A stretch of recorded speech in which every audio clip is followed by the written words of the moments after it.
Cette vidéo est sponsorisée par l'expertcomptable.com qui est mon cabinet comptable en ligne. Je vous donne toutes les infos un petit peu plus tard dans la vidéo et je les remercie en avance pour ce sponsor. Hello, j'espère que vous allez bien. Aujourd'hui, on se retrouve dans une vidéo pour parler de freelancerie. Ça se dit même pas, mais pour parler de freelance.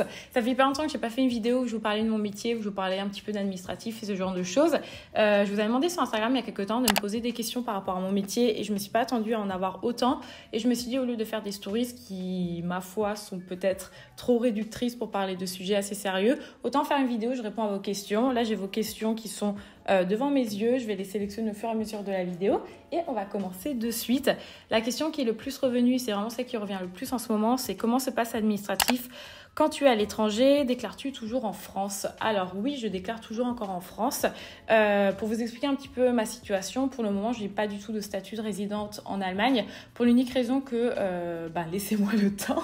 Non, en vrai, je suis arrivée ici, je me suis un peu pris des semaines de vadrouille en mode est-ce que je reste à Berlin, est-ce que je vais voyager autre part, enfin voilà, on a le droit de voyager de base. Ça c'est un truc qui est venu tellement souvent. En fait, à partir du moment où j'ai mis le pied à Berlin, même au bout de 2 semaines, déjà des gens étaient en mode mais tu peux aller là-bas, tu peux avoir un métier, enfin on peut voyager. Donc déjà, j'avais cette première période de voyage où je ne savais pas ce que je voulais faire. Et maintenant, je suis dans cette période où je sais effectivement que je veux rester vivre ici. Et donc là, effectivement, tu as des questions administratives maintenant qui vont se mettre en place. À l'heure à laquelle je vous parle, je déclare tout encore en France et je suis encore résidente française. Mais il va falloir effectivement que je commence à faire les démarches pour devenir personne qui réside en Allemagne. Pour ça, c'est pas aussi simple que ça, mine de rien, parce qu'il faut un Saint Graal qui s'appelle l'Anmeldung. Et je suis pas sûre que je puisse l'avoir en fait avec mon appartement. Donc voilà, il y a plein de choses à mettre en place. J'ai déjà eu un premier appel avec mon comptable la semaine dernière qui m'a dit que normalement ma situation elle va fondamentalement pas changer en fait. Je peux garder une société en France et résider à l'étranger parce qu'il y a des conventions qui ont été faites au niveau de l'Europe, ce qui t'évite d'avoir des doubles impositions. Mais voilà, tout ça sont des choses, il va falloir qu'on en rediscute au moment précis, à l'instant même. Combien d'heures travailles-tu par semaine ? Waouh, vraiment, si c'est pour me poser des questions comme ça sert à rien qu'on fasse cette vidéo. Je travaille vraiment très peu là depuis plusieurs semaines, voire des mois. Je suis vraiment dans une phase comme ça en ce moment où j'ai beaucoup de difficultés à me motiver. Je pense que vous le voyez, le contenu que je sors, c'est quasiment plus que du contenu sponsorisé. Je fais vraiment très peu d'illustrations. Je fais quasiment plus rien. Je suis un peu dans une phase où je suis moins motivée à travailler. C'est vrai que je fais beaucoup moins. Je pense qu'une certaine façon, je suis un peu dans ma zone de confort en vrai en ce moment. J'étais un peu dans ce truc où j'avais vraiment galéré pendant 2-3 ans pour lancer ma boîte, pour avoir mon premier salaire, pour me faire connaître sur les réseaux. Et maintenant que ça fonctionne, je suis un peu dans ce truc en mode chill, c'est ma récompense, je peux travailler moins, sauf que en fait non, il faut que je travaille plus. En ce moment, voilà, combien d'heures je travaille par semaine? Je travaille vraiment très peu. Appliques-tu un tarif journalier à tous tes projets? Alors, depuis que je suis à Berlin, je fais quasiment plus de projets d'illustration. C'est principalement que des projets de création de contenu. Alors, certes, c'est de l'illustration, mais c'est de l'illustration qui est liée à l'influence. Et dans ce cas-là, c'est différent. Alors, quand je dis on, c'est Mathilde qui travaille avec moi, qui est mon agent. On facture du coup plutôt au projet. C'est pas vraiment des tarifs journaliers. Effectivement, si par exemple, je dois juste faire une illustration, je peux facturer de façon journalière le temps que je vais passer sur l'illustration, mais généralement par exemple l'illustration elle va être réutilisée pour faire la promotion d'un produit, si elle va être réutilisée par la marque ou ce genre de choses, il y a une autre tarification qui rentre en jeu. Et donc lorsque ce sont des projets uniquement d'illustration, oui je pratique un tarif journalier, mais ça fait très longtemps que je ne l'ai plus fait parce qu'aujourd'hui tous mes projets sont liés à de l'influence où il y a une autre grille tarifaire on va dire. Comment ça va niveau commande depuis Berlin? Franchement, ça se passe bien. En fait, ça n'a pas vraiment changé en soi. C'est-à-dire que j'ai toujours encore des personnes qui me contactent depuis la France. Et maintenant, je fais quasiment que de la création de contenu parce qu'au début, j'étais un peu dans... comme je vous ai dit, au début, je ne savais pas ce que je voulais faire. Je ne savais pas si je voulais rester en Allemagne, si je voulais voyager, si je voulais aller en France. Et pour moi, faire de la création de contenu, c'est-à-dire que ce soit des vidéos ou tout simplement du contenu sur Internet, c'est ce qu'il y avait de beaucoup plus simple pour moi. Mais aujourd'hui, à l'heure à laquelle je vous parle, j'aimerais beaucoup plus revenir dans l'illustration et du coup il faudrait que je me bouge un peu les fesses pour pouvoir développer mon portfolio, pour pouvoir développer d'autres choses et potentiellement même des marchés pour effectivement faire beaucoup plus d'illustrations. As-tu bossé en agence ou en studio avant de te lancer à ton compte? Je vous mets ici cette vidéo qui explique tout mon parcours et non, je suis 100% autodidacte en ce qui concerne l'auto-entrepreneuriat. Hello, est-ce que tu organises tes posts à l'avance? Je trouve que trop planifier tue pas mal à la créativité. Alors oui et non, alors je planifie pas effectivement quand je fais des illustrations, mais c'est vrai que j'essaie quand même de planifier un peu, par exemple même mes stories, je me force un peu à en faire parfois, parce que sinon je n'en fais pas, mais voilà, j'écris par exemple des idées de stories que je pourrais faire, j'essaie de prendre des photos, et par exemple mes TikTok, je les prévois en avance, je fais plusieurs TikTok en avance, plusieurs Reels en avance, et j'ai fait une sorte, en fait j'ai un planning dans mon agenda, où effectivement j'essaie un peu de planifier, c'est plus des idées voilà, que je me donne, mais tu as quand même encore une place à la créativité, même si tu planifies. Et d'ailleurs, waouh, mais vraiment, c'est le moment de vous parler de ça. Ma formation Domestika est sortie. J'ai fait une formation sur Domestika qui est en ligne. Je vous mets le lien en barre d'infos si ça vous intéresse. Et effectivement, je parle de ça dedans. Comment créer un calendrier de contenu, comment s'organiser pour créer du contenu sur Internet. N'hésitez pas à aller voir. Je suis super contente que ce projet voit le jour, donc n'hésitez surtout pas. Est-ce que tu te verses un salaire fixe ou en fonction de ton CA chaque mois ? Alors, je me verse un salaire fixe et peu importe en fait le CA parce que généralement, en fait, il va venir se réattraper selon un mois ou un autre. Mais ouais, j'ai toujours un salaire fixe. Et d'ailleurs, en parlant de chiffre d'affaires et de salaire, j'ai envie de vous présenter le partenaire du jour et le sponsor de cette vidéo qui est mon cabinet d'experts comptables. Comme vous le savez, je ne suis plus auto-entrepreneur, mais j'ai désormais une URL. Et d'ailleurs, ça va faire... ça va bientôt faire 1 an et du coup c'est expertcomptable.com qui m'accompagne dans cette aventure et je vous laisse avec Luisa du futur qui va vous présenter du coup le sponsor et je vais continuer à répondre à vos questions. Ok, je vous retrouve du coup à mon bureau pour vous parler du sponsor qui est l'expertcomptable.com. C'est mon cabinet comptable en ligne depuis maintenant plusieurs mois. Je vous les recommande parce que même si c'est en ligne et qu'effectivement tout est dématérialisé, il y a quand même de véritables personnes qui sont derrière et un véritable conseil qui peut se faire. Je sais que personnellement, mon comptable, je peux le contacter à n'importe quel moment. Il est toujours là pour répondre à mes questions, que ce soit par mail ou par appel. Là, typiquement, la semaine dernière, je l'ai appelé en lui disant, en fait, où est-ce qu'on en est par rapport à mon statut ? Est-ce que je dois changer de statut ou pas. Lui, il a fait des recherches de son côté. Donc effectivement, il y a vraiment des personnes qui sont là et qui sont disponibles pour vous. Je vous recommande vraiment d'aller voir. Il y a également la possibilité de faire un premier appel avec eux pour avoir des réponses à vos questions si vous souhaitez vous lancer ou si au contraire vous êtes déjà lancé et que vous souhaitez changer de statut. Il faut savoir que moi, par exemple, je me suis dirigée vers des experts comptables pour savoir s'il était légitime ou pas de changer de statut. Une des choses que je trouve vraiment pratique, c'est qu'en ayant changé de statut et en étant passé notamment en URL, désormais, je suis obligée d'avoir un comptable et l'application par laquelle nous passons est Time. Time, c'est une application qui te permet en fait de tout automatiser par rapport à ta comptabilité. Et une des choses qui est vraiment trop pratique, c'est que dès que tu fais un achat, tu as juste à prendre en photo ton ticket de caisse et ça va rentrer directement dans l'application. Et pareil, dès que tu as une facture qui est payée, ça va être fait de façon automatisée et tout est dématérialisé, ce qui va te permettre d'éviter d'avoir plein de papiers. Et moi, je suis vraiment la pire pour ça. Je perds tout dans mes affaires à chaque fois. On me dit, Louisa, il serait grand temps de t'organiser. Donc pour moi, c'est vraiment parfait ce genre de choses. Et c'est pour ça que je vous recommande de vous tourner vers notamment ce cabinet.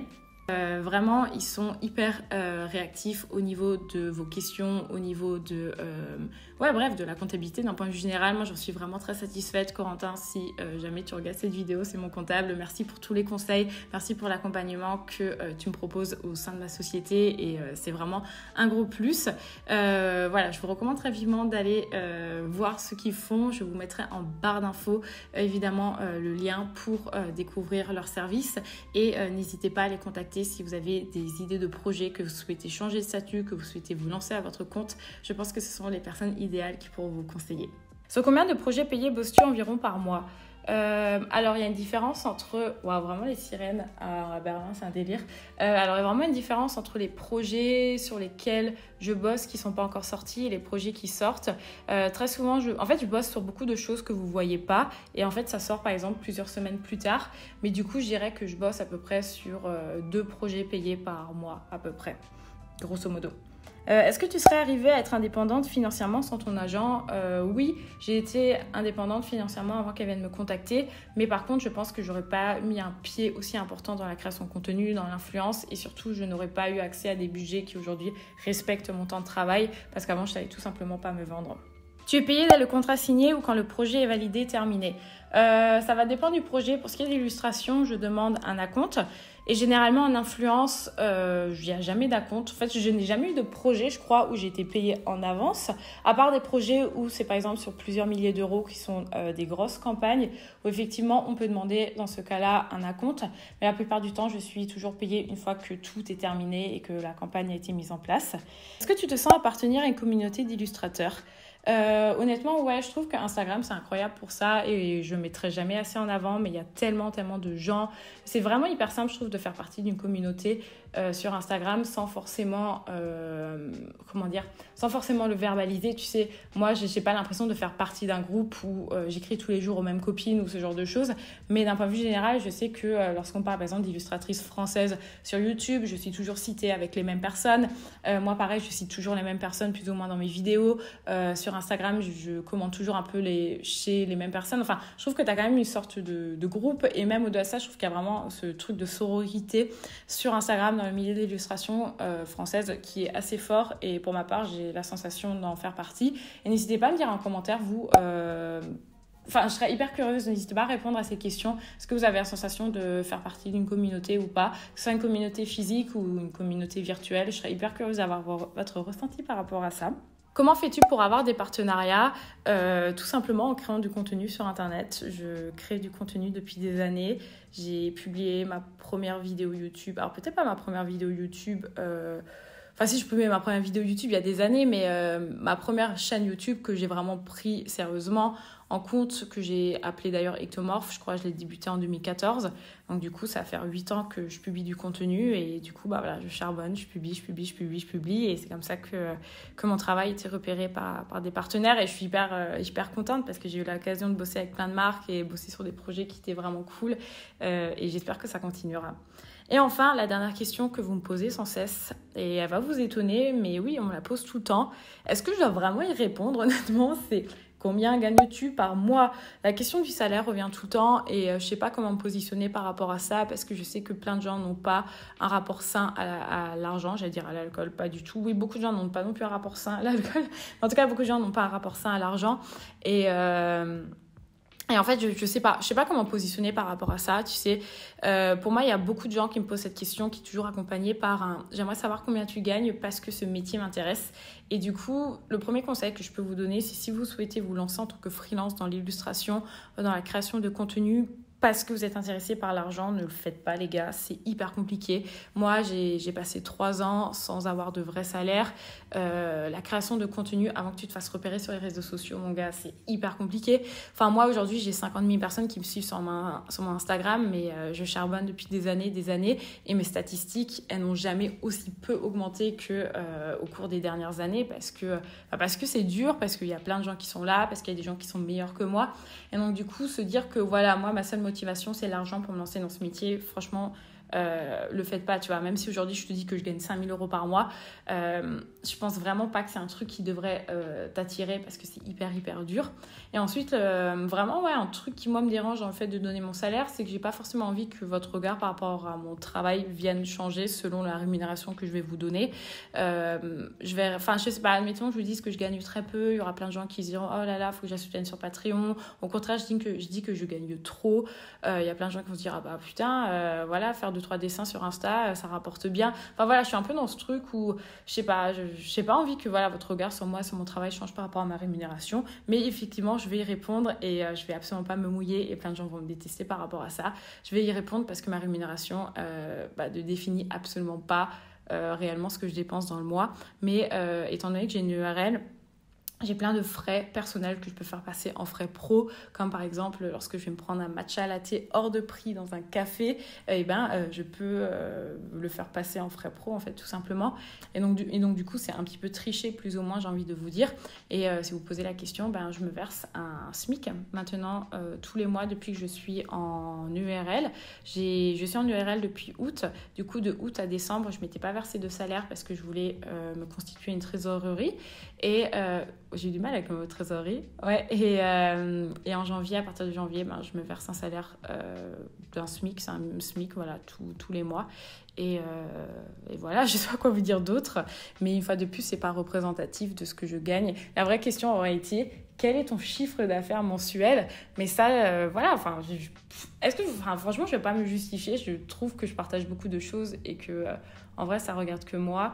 Et même, je sais qu'il y a parfois des gens qui partagent aussi par rapport à ça. Et moi, je suis aussi dans ce truc de comparaison. Il ne faut pas croire. Enfin, des fois, je vois des vidéos ou des gens qui parlent de comment ils ont été rémunérés sur des projets et je me sens grave nulle à côté. Donc, du coup, je n'ai pas forcément envie de donner ces infos. Du coup, voilà, vous avez toutes les informations. J'espère que cette vidéo vous aura plu, qu'elle vous aura appris des choses. Si vous avez des questions par rapport à mon métier, n'hésitez surtout pas. D'ailleurs, s'il y a des gens qui ont une société et qui est basée en France, mais qui vivent dans un autre pays d'Europe. Je serais grave curieuse de savoir comment ça se passe pour vous. Je parle bien de société, pas de statut d'auto-entrepreneur. Surtout, même si vous êtes dans cette situation Allemagne-France, n'hésitez pas à m'en faire part en commentaire ou venez en DM sur Insta. Je serais hyper curieuse de discuter avec vous. J'espère que cette vidéo vous a plu. Je vous souhaite de passer une excellente journée. Merci à expertcomptable.com d'avoir sponsorisé cette vidéo. N'hésitez pas à aller voir en barre d'infos. Et je vous souhaite j'ai déjà dit une excellente journée. Enfin bref, je vous souhaite que du positif. À très bientôt.